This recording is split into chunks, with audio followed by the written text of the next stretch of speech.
3 innings in the series. He's just faced the 5 deliveries. Now has to back out this over from Perry. Second ball of the over.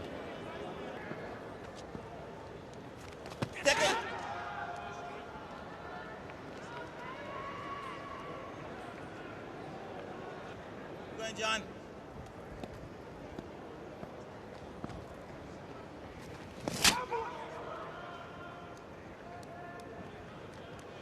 So Stuart MacGill now has batted longer than he's batted at any previous time in this last one of this over.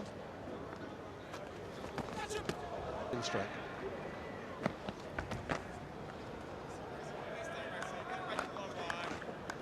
That's what you call a loosener. Very, very short and wide. The only thing that caught me straight up. You've lost your life.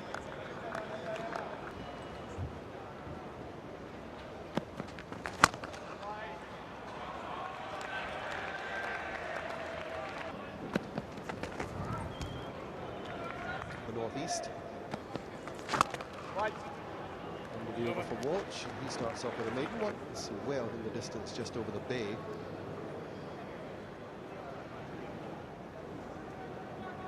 Some of the yachts up there, Jamaica Yacht Club. Johnny P. Nehemiah Perry with the opportunity of having 5 wickets on debut. It's not usual.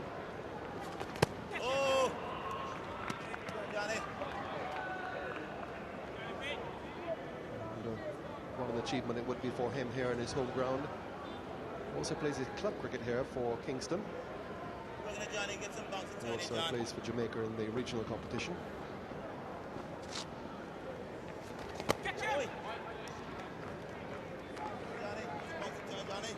A lot of close-in fieldsmen here.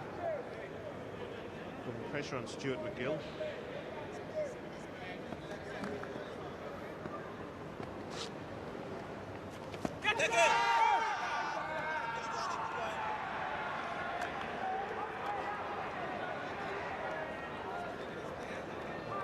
Ball bouncing up to the short leg fieldsman.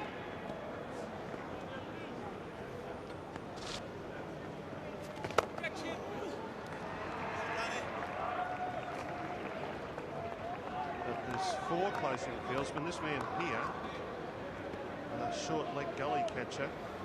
Haven't seen that too often. Well, he's pulled it over mid-wicket and has got his first runs of the series. They get 2. So MacGill off the mark in the series.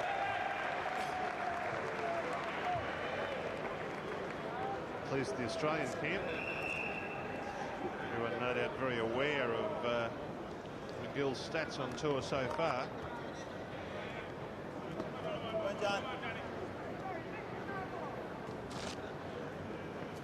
Take it. Just to wait a bit, mid-on being dragged a little bit wider by Lara.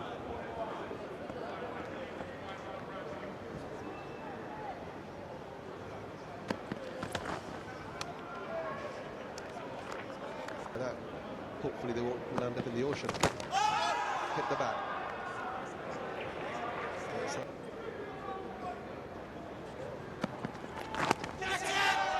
He's got him. Another wicket for Courtney Walsh, 411. Catch taken by Jacobs off the glove. Australia have lost their 9th wicket at 159. They don't waste any time up there. Courtney Walsh so far this morning, as can often be the case early after a big no bowl in the previous day, just not getting all his deliveries as he wanted, but finally got one on line to lift into the ribcage of Jason Gillespie. For 11th position, and rightly so. Dignity, and also perhaps competing with each other to see who will go in at number 11 the next time they play in a test together. Stuart MacGill, the batsman, and Nehemiah Perry, the bowler. Take it. Good, Johnny.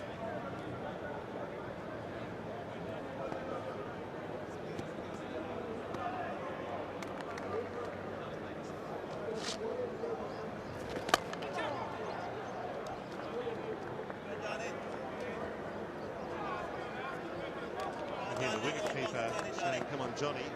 His name's Nehemiah Perry, but his nickname's Johnny. That's going down the leg side. This is an ambitious shout, really. Perry getting a fair amount of turn this morning.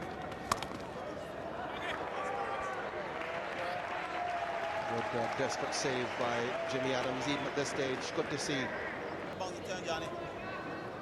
Go on, John. So McGrath, strike now.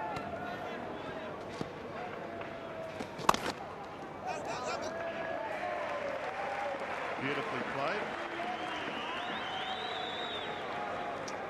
Of course, for the test team as it stands at the moment, if McGrath was to go up the batting order,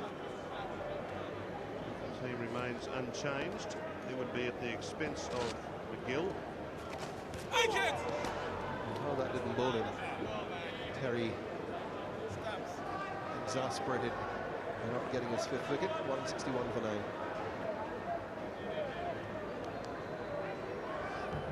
So numbers 10 and 11 finally doing their best for their team, but involved in a little bit of a personal battle for that number 10 batting spot.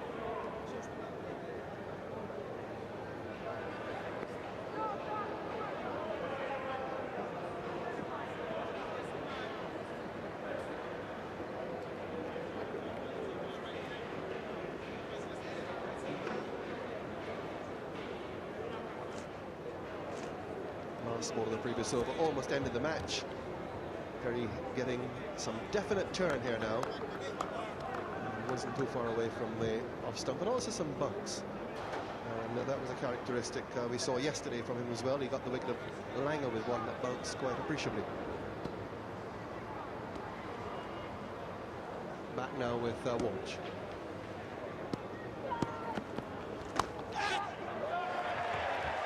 Through, third slip, there is none, so it goes down to the boundary for 4. No third man, no third slip. Outside edge found, and I think it would have carried had there been a third slip.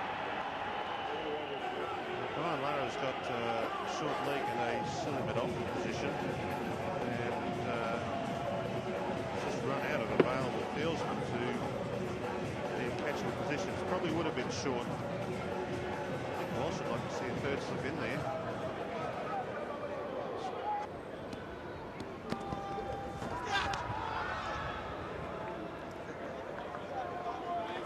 Well, that one wasn't going to go through mid-off. I don't think Glenn McGrath is going to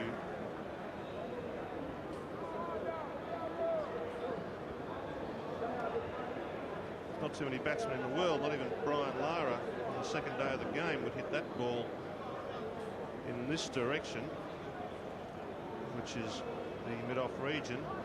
And in fact now the change is being made exactly that. Mid-off is going into that third slip.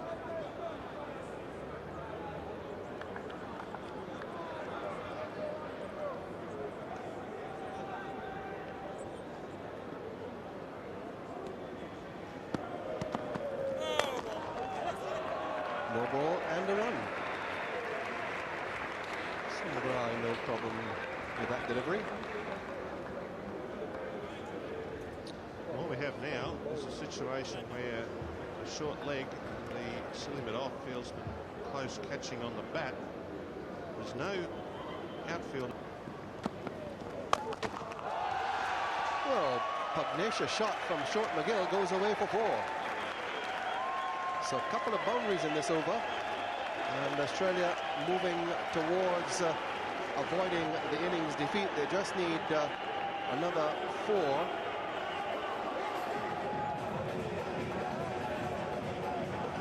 Short delivery from Walsh, and Gill onto it, and recognising the fact that there's just nobody out there in the field. It didn't matter how well he hit it, so long as he did hit it.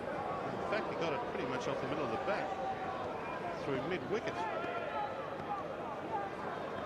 A lot of batsmen would be quite happy with that shot.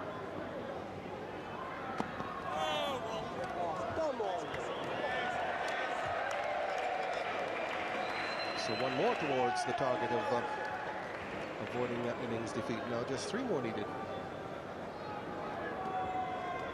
Well, this last wicket partnership for Australia, I don't think is putting too many tremors through the West Indian batsmen. Walsh giving MacGill the glare, but I think the biggest part of that is a little bit of annoyance with himself. Bowling down the leg side and a no ball. But if they want to win by an innings, sundries aren't going to help the matter at all. That's where he was looking for it earlier. That one just missing the leg stump. Beautiful delivery from Walsh, the Yorker, right up in there, just off target. Good shout. You'd have to shout for that. The batsman on the back foot, but it's going down the leg side. What's this sundries thing you're talking about? Extras? Thank you. Okay. I remember listening way back in the 50s, Johnny Moyes and Alan McGilvery on the radio from Australia talking about sundries. Australians are the only ones who call them sundries. Beautiful delivery from Walsh and a whisker. But of course, you had everything reversed down there. You were down under. Had 8 ball overs at one time. And you call the score in reverse, such as now 9 for 172 and sundries. Sounds like this was really upsetting you, Tony, in those days. As it was, we had to listen between the crackles on the radio broadcast from Australia, and we heard all these things about sundries, and of course it'd be broken into during the commentary. Correct rates at Randwick. Now what did that mean to us? 172 for 9.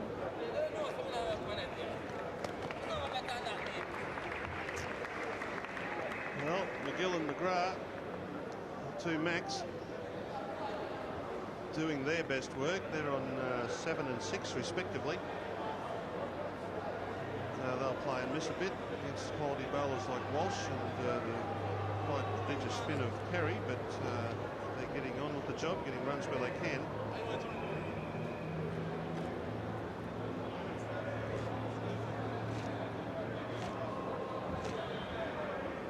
So just 3 more runs needed by Australia if they're to avoid this indignity. 1 wicket for the West Indies to inflict an innings defeat on them, and an opportunity for Perry to pick up 5. McGrath in the strike.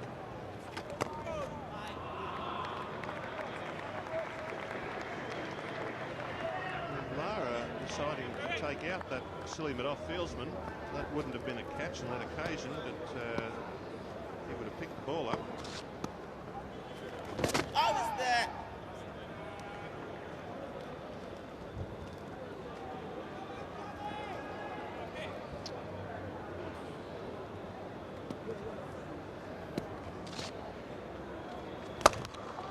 Lovely shot down the ground by McGrath. Very good use of the feet. They now avoid the innings defeat. The West Indies will have to bat again, and that's as good a shot as you would see from any batsman. Dancing down the wicket, foot to the pitch of the ball,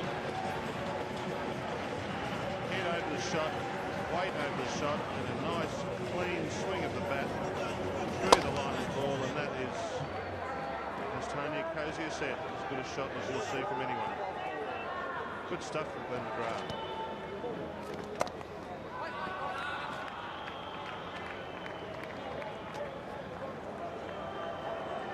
I think he's now definitely proving to his captain, who's written so much about his batting, that he deserves a promotion in the order from number 11.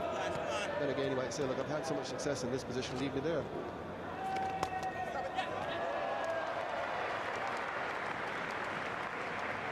Just steering that ball into the 3rd man area for a single.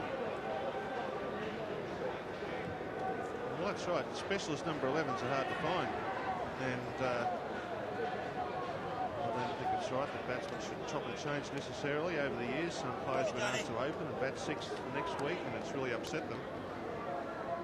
A man in form.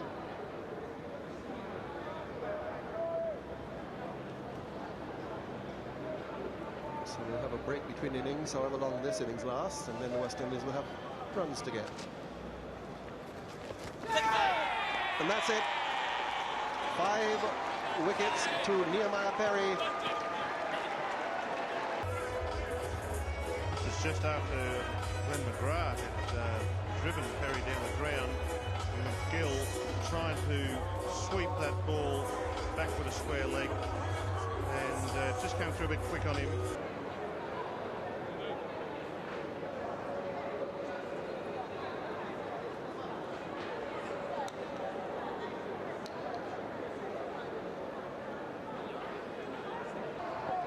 So McGrath looking to see if he can get his 4th consecutive 5-wicket haul in the series. And just a single.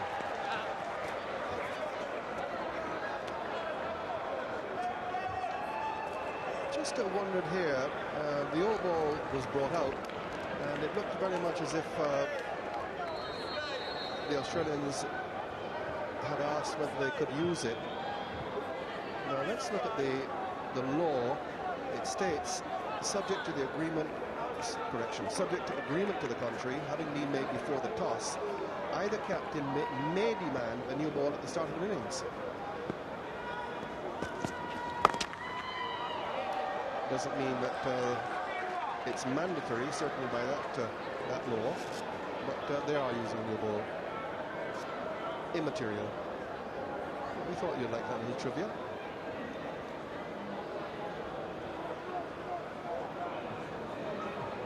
Brand spanking new. And of course, now that it's bowled those 2 deliveries, it's not considered new anymore. So it would go into a box to be kept for a later date.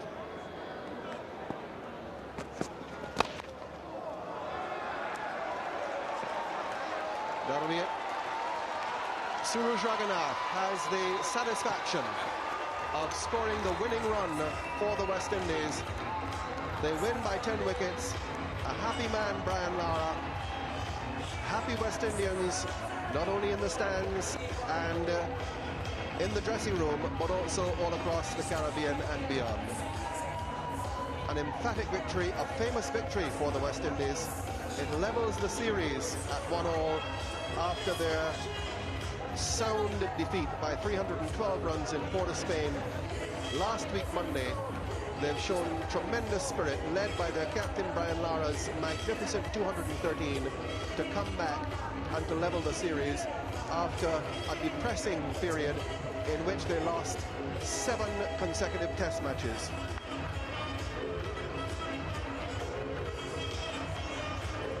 This would have been the 7th. We had 6 consecutive defeats, 5 in South Africa, 1 in Trinidad, and it's shown tremendous resolve on the part of the West Indies to come back and to level the series against a very strong Australian team, generally considered the strongest in international cricket.